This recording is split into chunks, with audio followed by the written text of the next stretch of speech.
En agosto de 1936, los rebeldes amplían considerablemente su inicial base de operaciones y llegan a controlar casi la mitad del territorio. Las potencias fascistas intervienen en España. Las democráticas se abstienen de ayudar activamente a la República. Los rebeldes mantienen su objetivo, Madrid. No obstante, en ciertos frentes secundarios continúan las acciones militares iniciadas a raíz de la sublevación.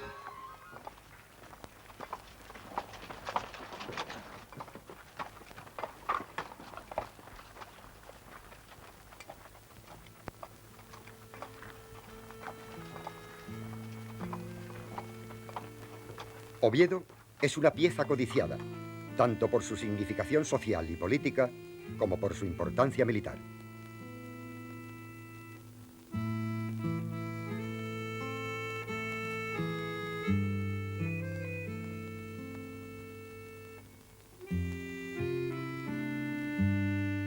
En auxilio del coronel Aranda, marchan desde Lugo en días sucesivos a partir del 29 de julio 4 columnas gallegas que se organizan en 2 agrupaciones.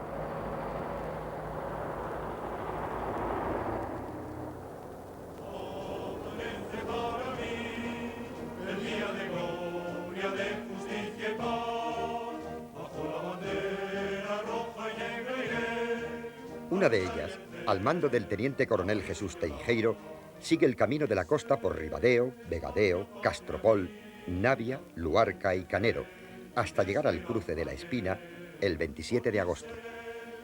En su avance, cuenta con el apoyo naval que le prestan diversas unidades, especialmente el crucero Almirante Cervera.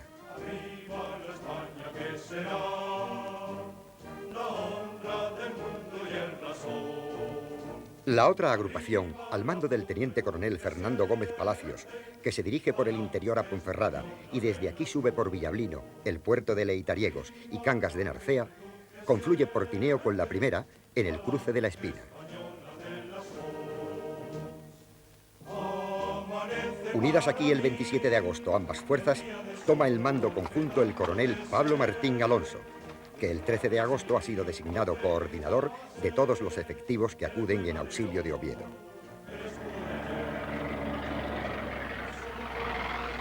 A partir del 28 prosigue el avance cada vez más difícil de estas fuerzas que por Pravia, Muros de Nalón y San Esteban de Pravia alcanzan el 9 de septiembre la línea Nalón-Narcea, desde su desembocadura hasta el pueblo de Cornellana. Quedan a 25 kilómetros de la capital asturiana.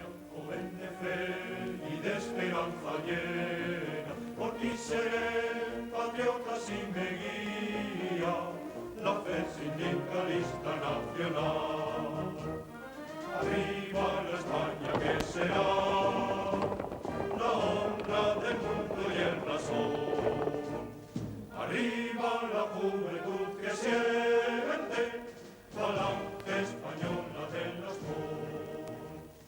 Arriba la juventud que siente. Mientras tanto, prosigue la resistencia de los rebeldes en los cuarteles de la guarnición de Gijón. El 17 de agosto, ante el acoso de las fuerzas milicianas, los militares abandonan el cuartel de Zapadores y se concentran en el de Simancas.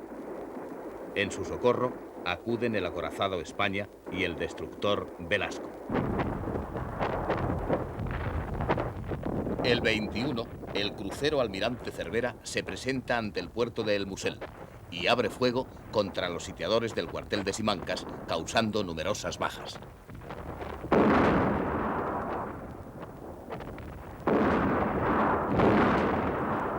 Esto alienta a los sublevados y desconcierta momentáneamente a las fuerzas populares que han dinamitado las defensas. El episodio pronto toca a su fin. Al cerco se suman los cañones de la fábrica de Trubia. Sus disparos incendian el cuartel. El 21 de agosto, el coronel Pinilla intenta una salida desesperada en la que pierde la vida junto con muchos de sus compañeros.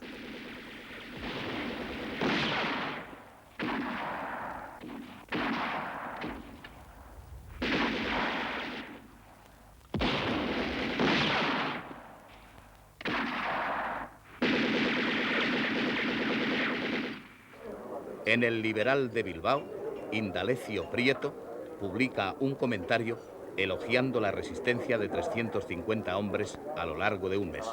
Afirma: hoy, al atardecer, ha quedado batida la resistencia que ofrecía en su acuartelamiento el antiguo convento de los jesuitas en Gijón, el regimiento de Simancas. No digo que se han rendido, porque según mis informes no ha habido tal rendición.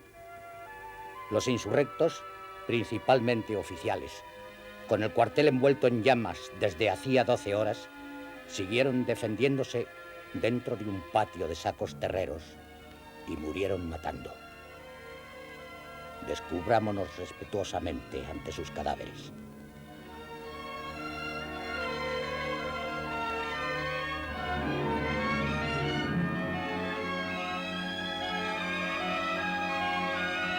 El general Mola, al abandonar Pamplona para marchar a Burgos, deja al frente de aquella plaza al coronel José Solchaga, como comandante militar, jefe de las columnas que operarán sobre Guipúzcoa, aunque Mola está constantemente presente en la dirección de las operaciones.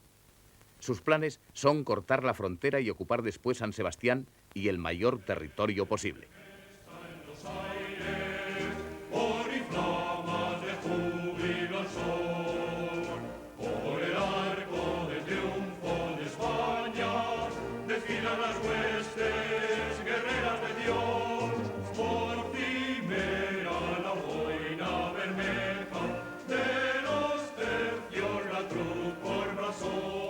Desde Navarra, las columnas de Mola comienzan su avance a finales de julio, utilizando las vías de penetración principales que conducen hacia San Sebastián, los valles de los ríos Bidasoa, Urumea y Oria.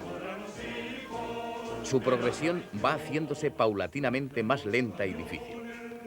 En los primeros días de agosto se llega a una estabilización que afecta sobre todo al sector norte, en la zona de Oyarzun.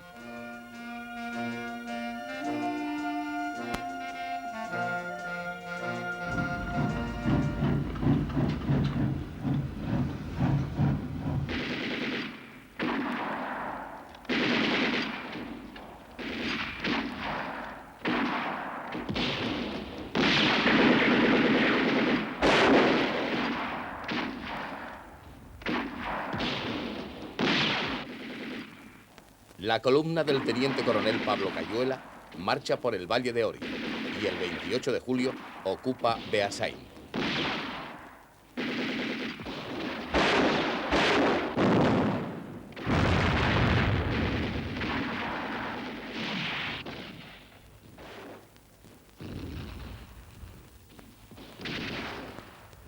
En los días siguientes, avanzando muy lentamente, toma Tolosa y Andoain, desde donde convergen sobre San Sebastián con la columna que avanza desde Irún.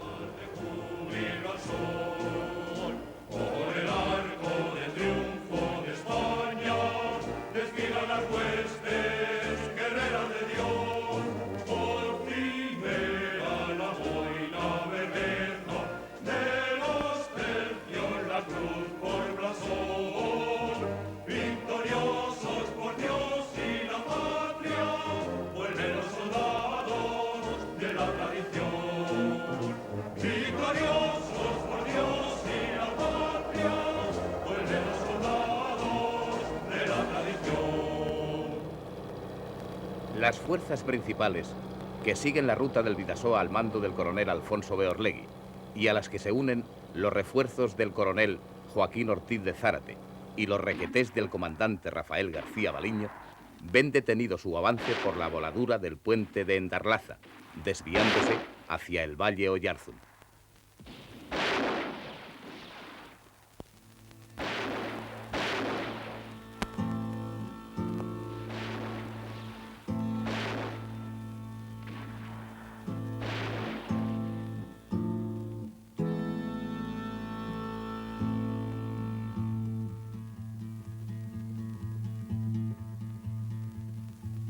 Coincidiendo con estos movimientos, el escritor Pío Baroja, que se halla en su casa de Vera de Bidasoa, siente curiosidad por observar de cerca a los voluntarios carlistas que le traen recuerdos de tantas páginas por él escritas relativas a las guerras civiles del siglo XIX. Acompañado por dos amigos, se desplaza al encuentro de las fuerzas. Al llegar a Navarte, el escritor es reconocido y detenido por requetés de la columna Ortiz de Zárate.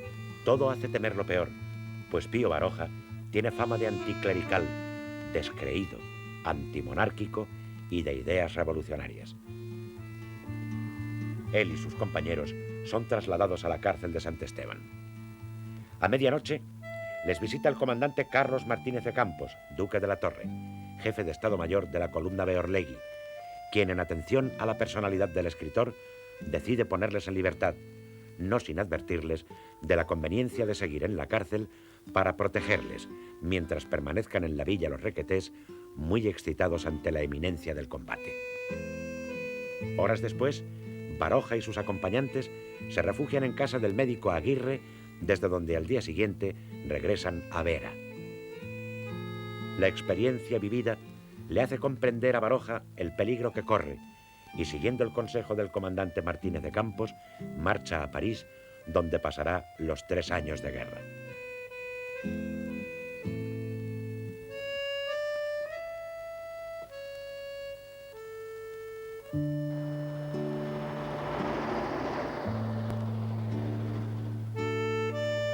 Las fuerzas del coronel Beorlegui avanzan hasta cerca de Rentería, con intención de socorrer a la guarnición de San Sebastián, sublevada en los cuarteles de Loyola.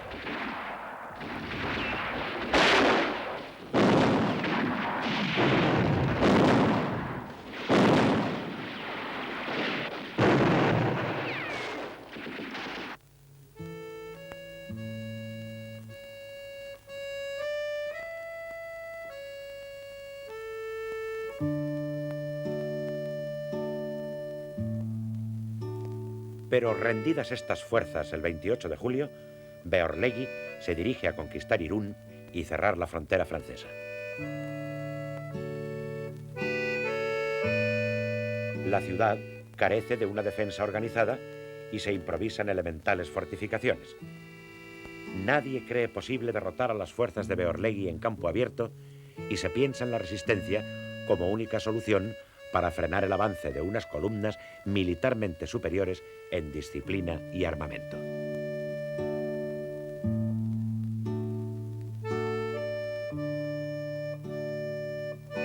Guipúzcoa ha quedado inerme después de las sublevaciones. Las improvisadas milicias y grupos de carabineros carecen de material y las municiones son escasas. Comparativamente, la potencia de fuego de los sublevados y su capacidad de combate son muy superiores.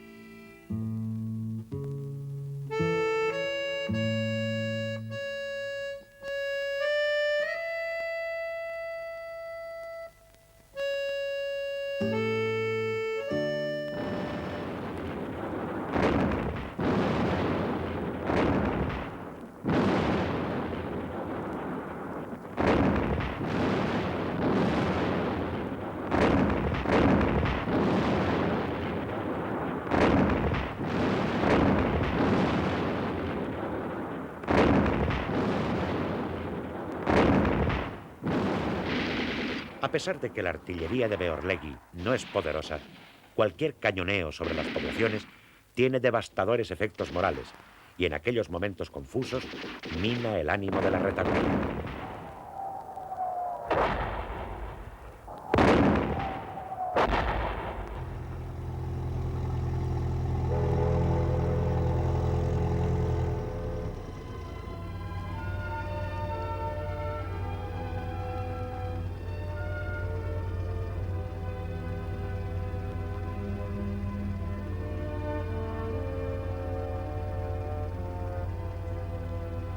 La colonia extranjera inicia el éxodo. Mezclada entre ella, huyen gran número de familias acomodadas españolas que, en medio del desorden y la confusión de los primeros momentos, intentan alejarse de aquel caos de muerte y destrucción.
Todos los medios sirven para esta primera huida ante los desastres de la guerra. Quienes más tienen que perder son los primeros en marcharse y lo hacen con seguridad y hasta confortablemente, en barcos que, amparados en su neutralidad, consiguen recoger a sus compatriotas y a los que, moviendo sus influencias, pueden hacerse pasar por extranjeros.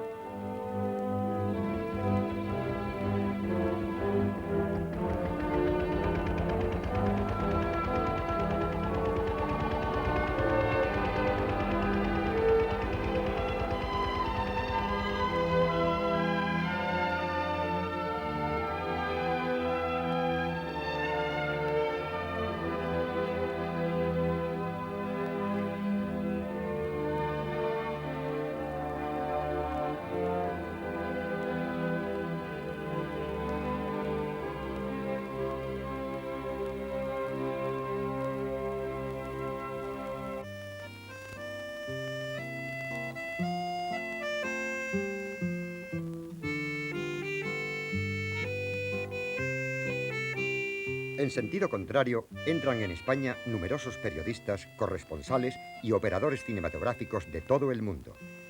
Entre ellos, Roman Carmen y Boris Moskayev llegan dispuestos a acercar a los espectadores de los noticiarios soviéticos imágenes de una guerra lejana.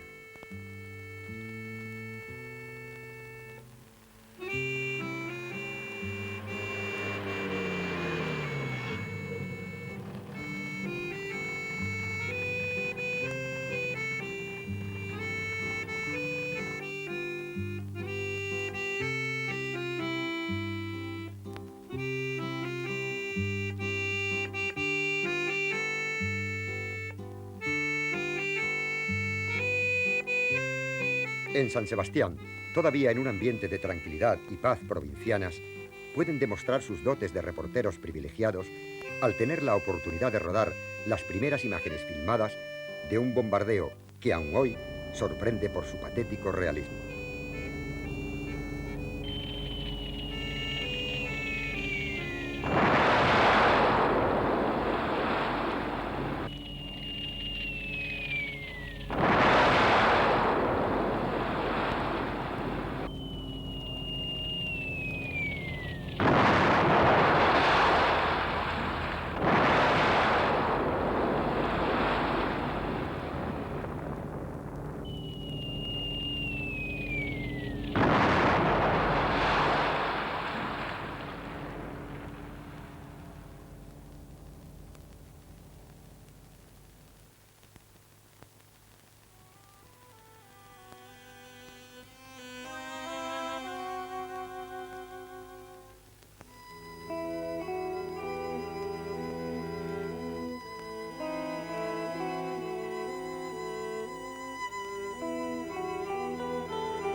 Los republicanos, a pesar de su inferioridad tanto en material bélico como en hombres bien equipados, están esperanzados en detener a sus enemigos en el Cerro de San Marcial, posición clave de Irún, que además de ser considerada un bastión natural casi inexpugnable, ha sido fortificada con los escasos medios de que disponen.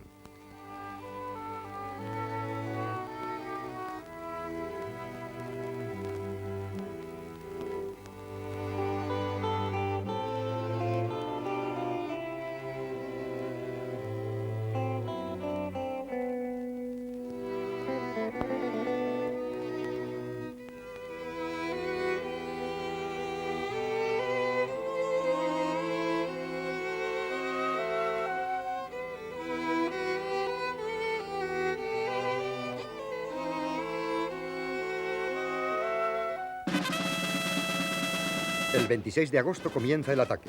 Los republicanos, que se sienten seguros y confiados en sus posiciones, se defienden con éxito.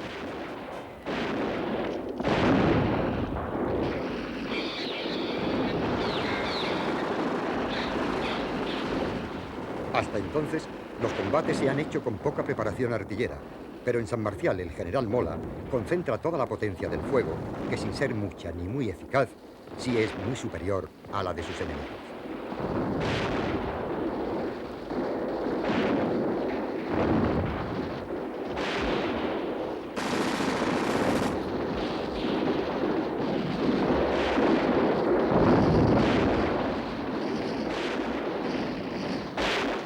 Orlegui anuncia a sus hombres que el próximo combate será sangriento y que morirán quienes ataquen en vanguardia. Luego se piden voluntarios para ocupar la primera línea. Los regidés se ofrecen masivamente.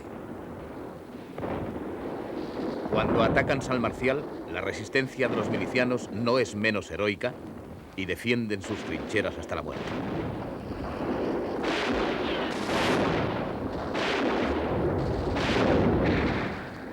Los voluntarios carlistas las asaltan, después de haber cortado las alambradas con hachas y arrancado los piquetes.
Tomado el cerro de San Marcial, Irún carece de otras posiciones sólidas.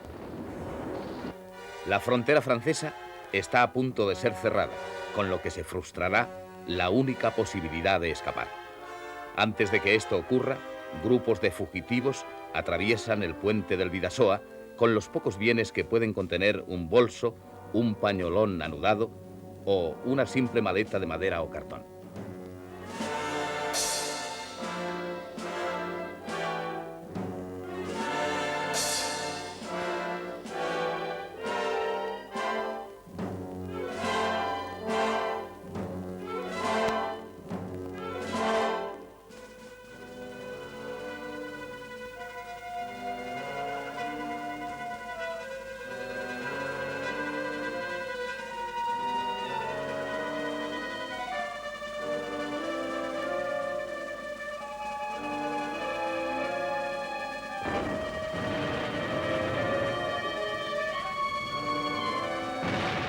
Irún está en el horizonte de la línea de combate y recibe los impactos del duro cañoneo a que es sometido, mientras los milicianos, desconcertados y carentes de organización, se convierten en improvisados protagonistas de una guerra sobrecogedora que jamás habían esperado.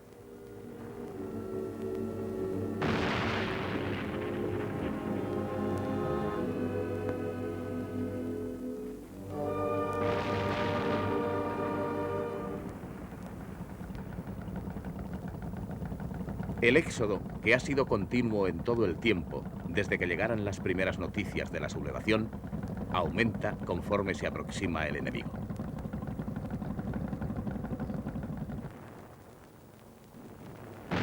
Todos los medios son válidos si con ello pueden escapar de la guerra. Desde las barcas de pesca a los pequeños botes de remo. Desde las carreras desenfrenadas y enloquecidas para cruzar el puente internacional hasta los trenes abarrotados. Encontrar un lugar es casi una acción desesperada. Todo es bueno para abandonar la patria en llamas. Al otro lado de la frontera, tan solo se oye hablar de la guerra.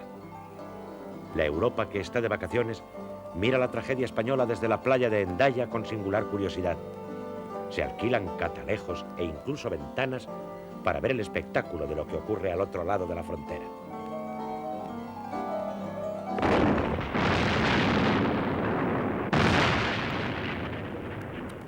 Cuando los anarquistas se retiran forzados por el empuje de las fuerzas rebeldes, fusilan a varios prisioneros. Entre ellos figura Honorio Maura, de Renovación Española, y el tradicionalista Joaquín Beunza.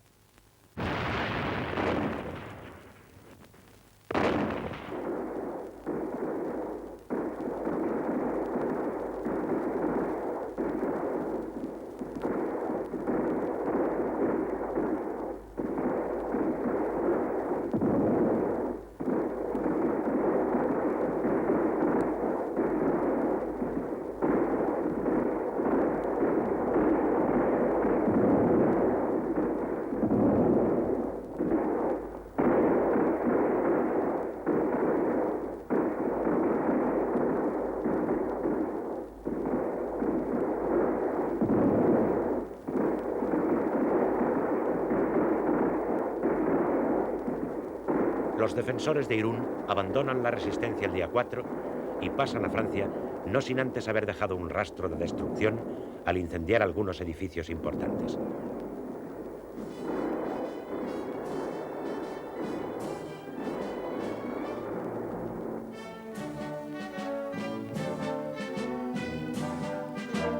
Ocupado Irún por las tropas de Beorlegui, este no puede saborear su triunfo. Muere un mes más tarde como consecuencia de una herida en una pierna producida durante la ocupación.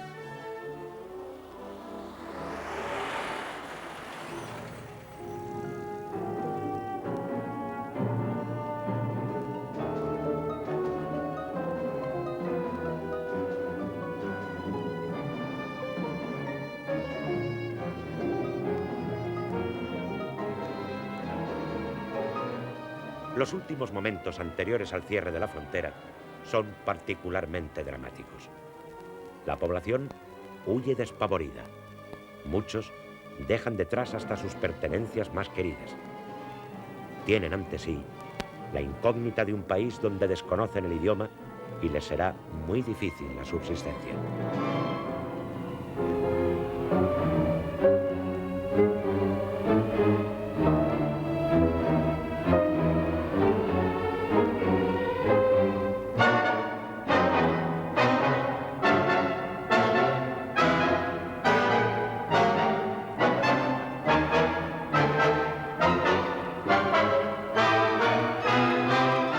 Saben que cuando los sublevados lleguen al puente internacional, se habrá cerrado la única comunicación del norte republicano con Francia.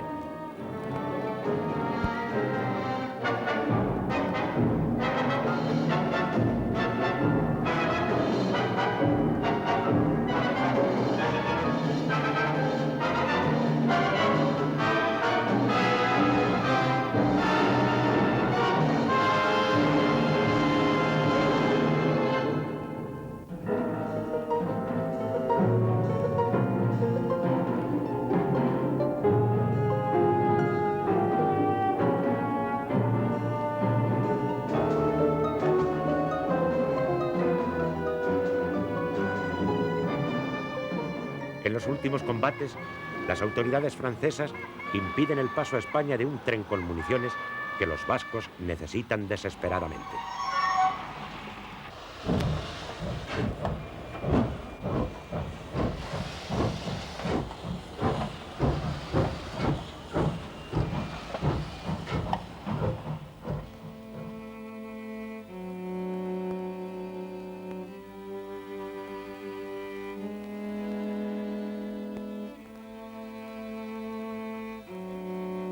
El teniente coronel Fernando Udrilla, que sustituye a Beorlegui, toma Fuenterrabía el 6 de septiembre.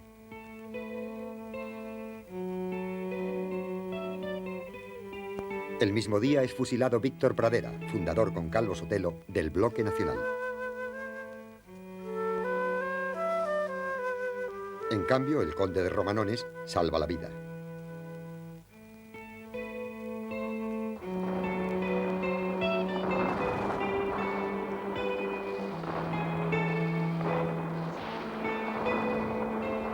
Los rebeldes avanzan rápidamente y toman los fuertes de San Marcos y Choritoquieta, puntos claves de San Sebastián, cuya situación militar se hace insostenible.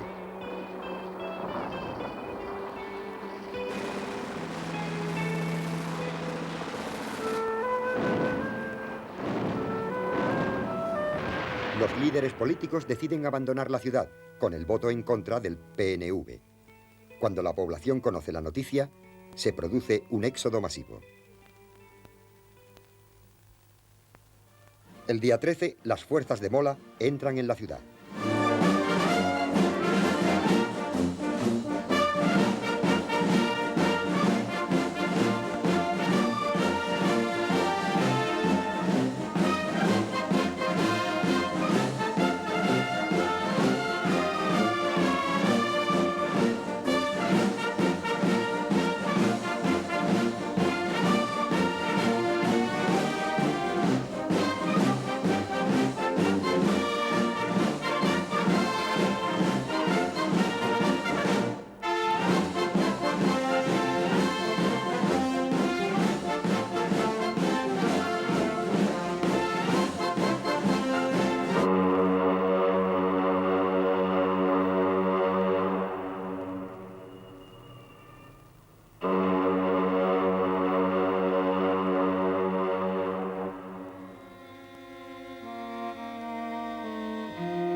Al otro lado de la frontera se produce una situación dramática que se convertirá en constante.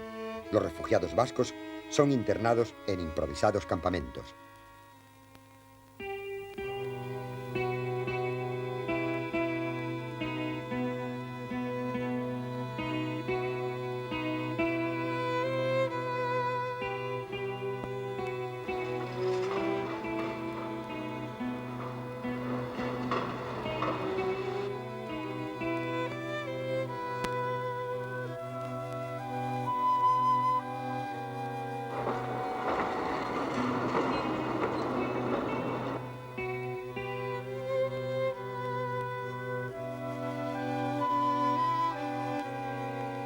Barcos ingleses y franceses han participado en la evacuación.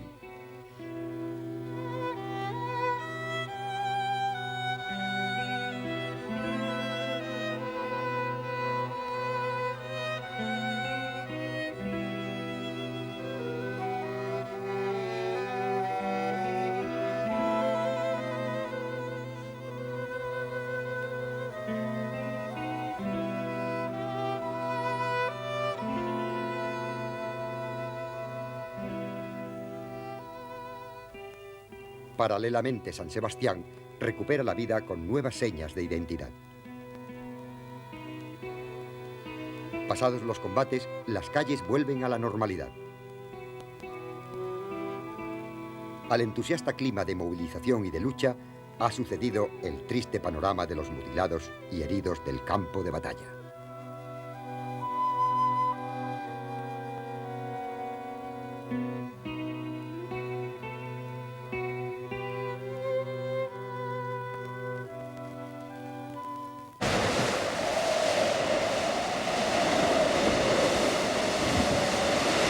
Mientras en el mar Cantábrico el dominio de los barcos rebeldes es total, tras el paso del convoy de la Victoria, la flota republicana intensifica su vigilancia en la zona del estrecho, evitando que la vía marítima sea utilizada de nuevo para el transporte de tropas a la península.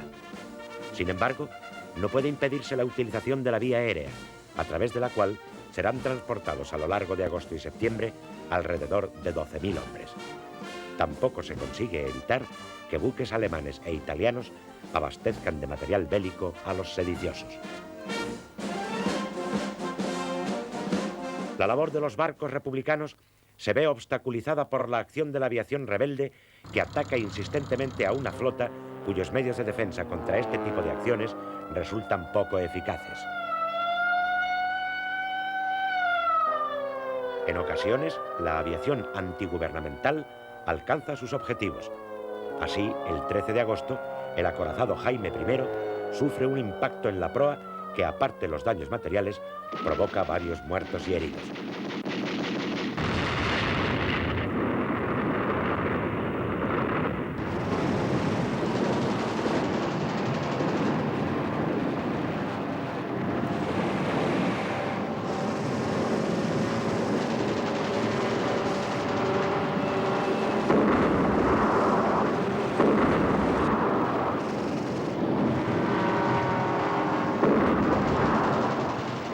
El continuo desgaste al que la flota republicana se ve sometida desde el 20 de julio obligará en septiembre a la retirada de la mayor parte de los buques a Cartagena. Allí serán reparados y muchos de ellos se enviarán al Cantábrico, de modo que en el estrecho quedarán únicamente 5 destructores: el Churruca y el almirante Miranda, el Sánchez Barcaiztegui, el almirante Antequera y el Alcalá Galeano.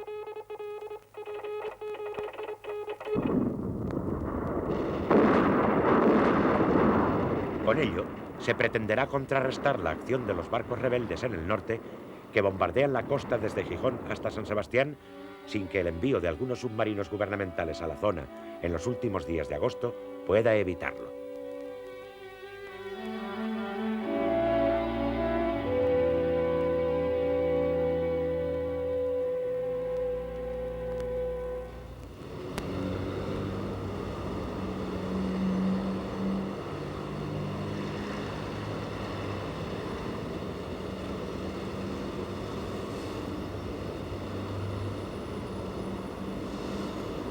Una de las operaciones que más revuelo genera es la expedición republicana hacia Mallorca. uno de los primeros intentos por recuperar un territorio caído bajo el control rebelde. El 22 de julio, dominada la sublevación en Barcelona, llega al puerto de Pollensa en un torpedero el teniente Carlos Soto Romero, quien se entrevista con el comandante general de Mallorca, Díaz Feijó, a quien conmina, en nombre de Lluís Companys, a someter la isla a la Generalitat de Cataluña. El comandante general se niega a hacerlo. A instancia de otros militares, el teniente Soto es detenido, encarcelado y más tarde fusilado.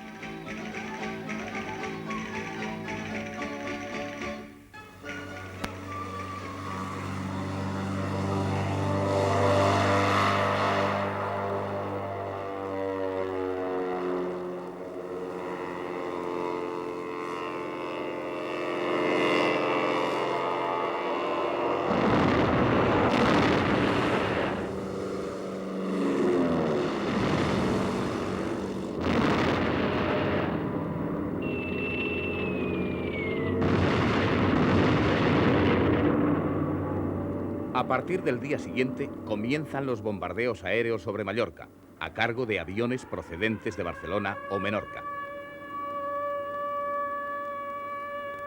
Los daños son muy escasos, pero los efectos psicológicos sobre la población civil son considerables.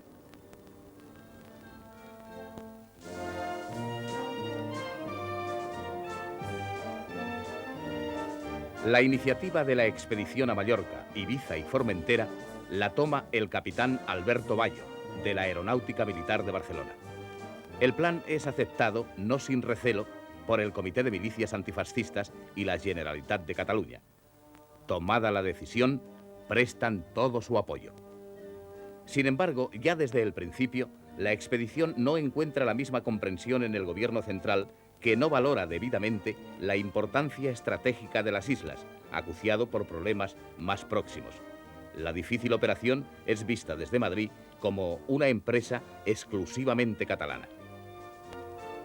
Fuerzas procedentes de Menorca toman Cabrera el día 1 de agosto para liberar a unos aviadores amarados por avería cerca de la islita, cuya reducida guarnición los había detenido.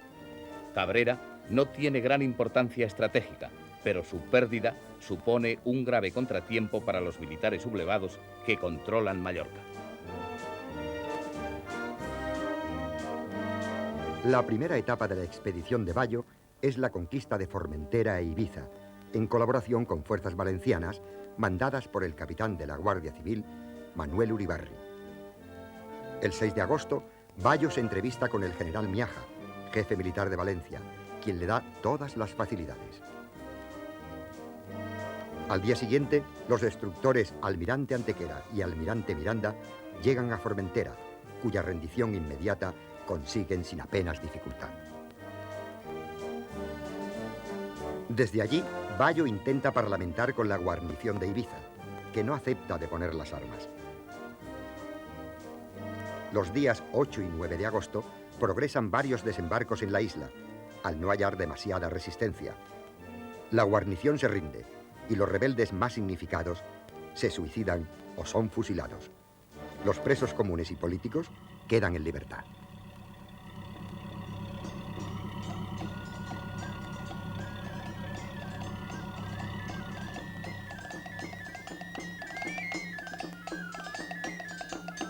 El cambio de signo ibicenco permite que personas como Rafael Alberti, María Teresa León y Luis Araquistain, a quienes el alzamiento ha sorprendido en la isla, puedan reintegrarse a la zona gubernamental.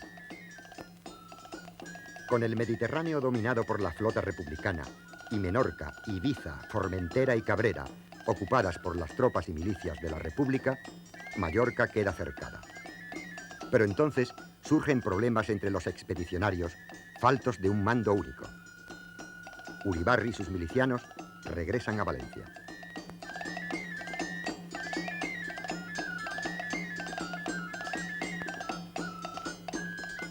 Bayo queda con la responsabilidad exclusiva de la expedición, pero resulta difícil coordinar aquella mezcolanza de unidades militares, entusiasmados milicianos y grupos autónomos que a veces más parecen preocupados por el pillaje y la represión indiscriminada de la población desarmada.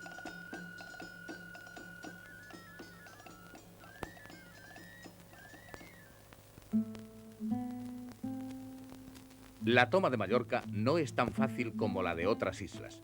Bayo presiona para conseguir refuerzos de hombres y material sin decidirse a desembarcar. La Generalitat y el Comité de Milicias le dan un ultimátum para que en 48 horas culmine la expedición con los medios de que dispone. Igualmente se le ordena que de encontrar gran resistencia no se comprometa en acciones decisivas. Componen la expedición milicianos de diversos partidos y sindicatos, algunas fuerzas de la Aeronáutica de Barcelona y la guarnición de Menorca desprovista de sus oficiales, detenidos en casi su totalidad. En conjunto son unos 9.000 hombres. Los buques de guerra republicanos y algunos mercantes transportan las fuerzas de desembarco y hacen posible el apoyo logístico. Sobre las 5 de la madrugada del 16 de agosto, las primeras fuerzas de Bayo, procedentes de Mahón, desembarcan en Calaanguila, en la zona de Portocristo, distante 11 kilómetros de Manacor, segunda población de la isla.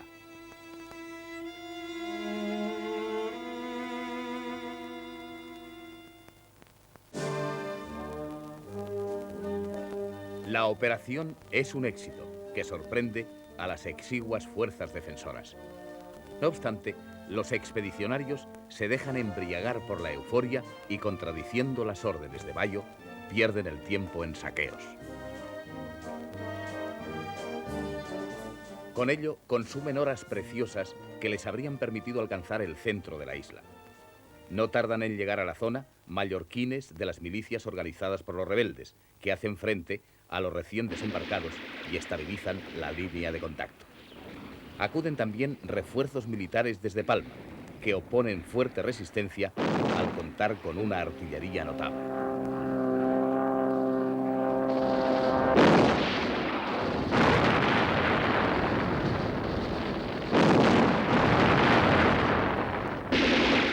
Pronto queda neutralizada la ventaja inicial de los invasores, que sufren muchas bajas. Ante la imposibilidad de continuar el avance, Bayo consolida sus posiciones hacia Son Carrió y Son Cervera, lo que le permite efectuar nuevos desembarcos de tropas, gracias a los cuales adquiere superioridad numérica. Los republicanos confiaban en que sus partidarios mallorquines se alzasen y que las tropas se rindiesen al producirse el desembarco. No ocurre ninguna de las dos cosas. El frente se estabiliza y la fuerza pierde la moral encajonada contra la costa.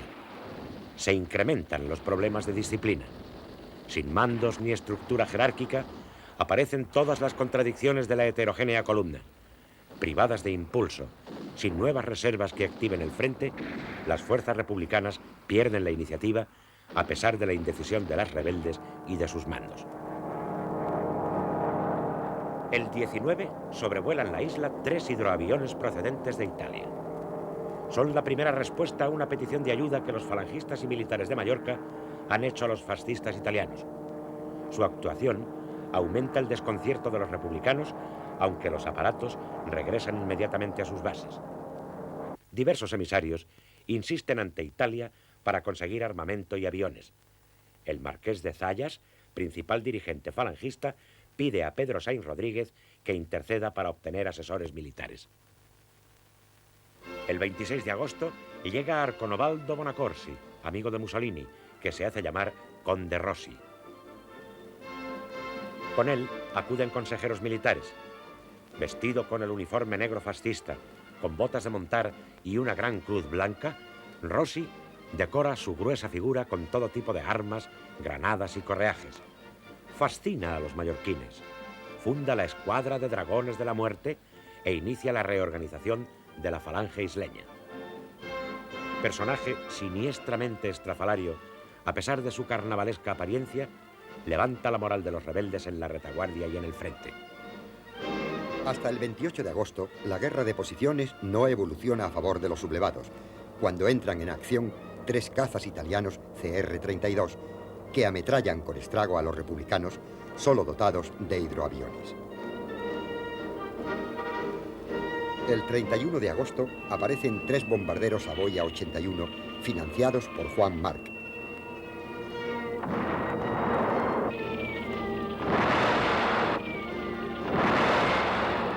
Los aviadores italianos inutilizan con su fuego a los hidros republicanos y los buques de guerra abandonan la proximidad de la costa. La superioridad aérea absoluta pasa a los rebeldes. Una cabeza de playa no puede mantenerse en tales condiciones.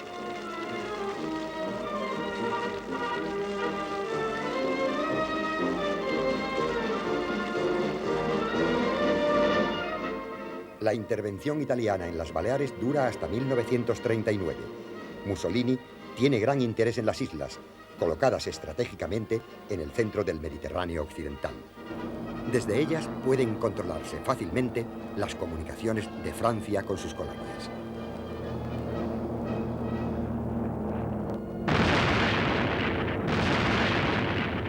El mismo día del primer bombardeo de los aviones italianos, un artículo de Indalecio Prieto aparece en el Liberal de Bilbao, en el que aboga en favor de un mando único y se declara en contra de la expedición a Mallorca. El escrito de Prieto desmoraliza a los expedicionarios. En general, la prensa de Barcelona no se solidariza con el dirigente socialista, pero el gobierno central, obsesionado por la marcha de los rebeldes sobre Madrid y la falta de buques de guerra republicanos en el Cantábrico, retira el apoyo a la expedición. El 3 de septiembre, Bayo recibe orden de evacuar. La orden se cumple inmediatamente. Bayo no tiene más remedio que obedecer, porque de lo contrario se habrían retirado los barcos. En las primeras horas del día 4, toda la tropa está ya evacuada sin que se produzca un solo disparo. Al amanecer, zarpan los transportes y barcos de guerra hostilizados por la aviación italiana. Los rebeldes, sorprendidos por el desembarco, también lo son por la retirada.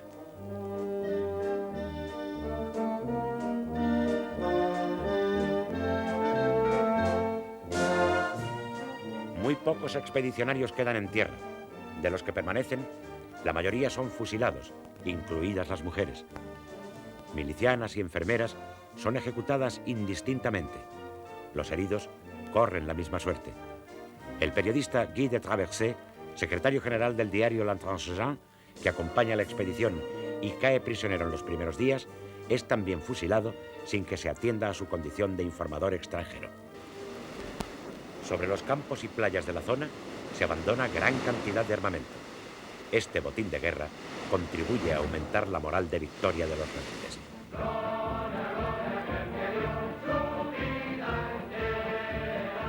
Ibiza, Formentera y Cabrera son recuperadas por ellos al poco tiempo. El 13 de septiembre, Ibiza es bombardeada por hidroaviones. Los milicianos cenetistas, enviados allí por Diego Abad de Santillán y que habían amedrentado arbitrariamente a la población, abandonan la isla. Los republicanos más destacados de Ibiza y Formentera son evacuados a Valencia. El día 20, el conde Rossi y el marqués de Zayas se apoderan de las dos islas, donde practican una nueva represión, tercera que sufren los isleños en menos de un mes.